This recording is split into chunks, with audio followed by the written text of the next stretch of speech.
Hey guys, Grampy here. So today I'm kind of following up on the issue that I had with my Cut 50 um, plasma cutter. Remember the last time I used it, it was kind of sputtering a little bit, and then my air tank would kick on, and then I'd have a problem with, I thought power was not adequate to the machine. And of course, we're talking about this machine here. And so I thought, well, you know what, I really ought to have a dedicated 20 amp circuit. So I thought, I'm going to put one right here. So on my back wall of my garage, this is facing the garage wall, facing the house, adjoining the house.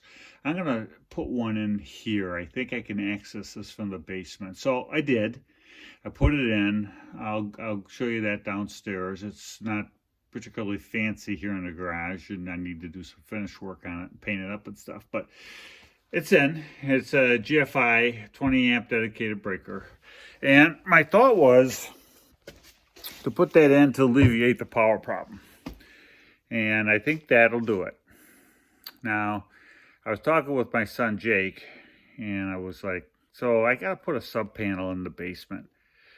Seems like, I don't know, this ranch home, it's about, I don't know, 3,500 square feet or something like that.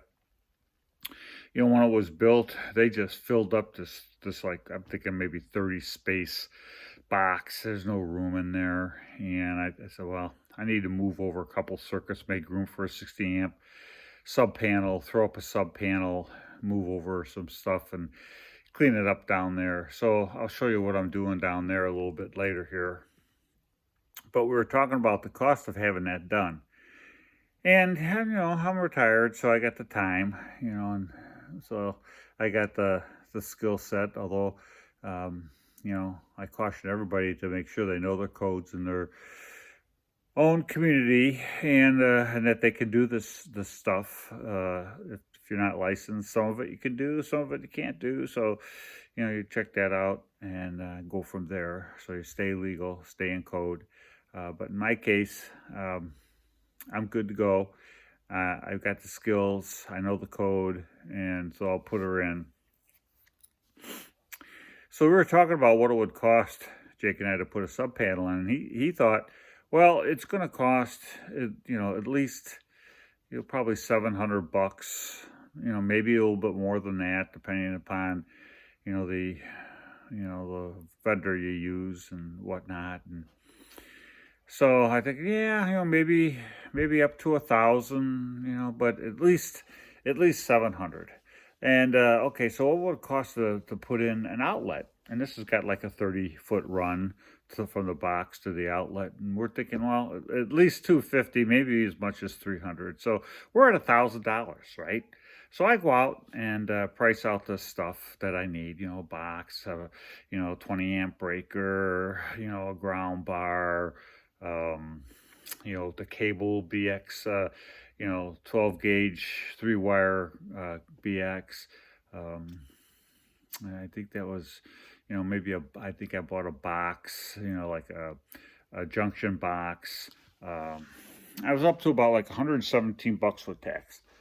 And so for $117, I can save $900. So not difficult math to figure out. So that's what I'm doing, and I'll show you the downstairs piece as I move on here. I got to go pick up a junction box.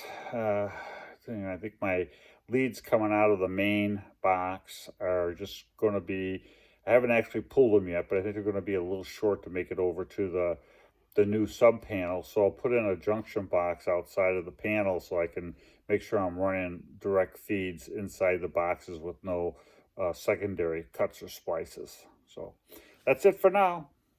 Talk to you.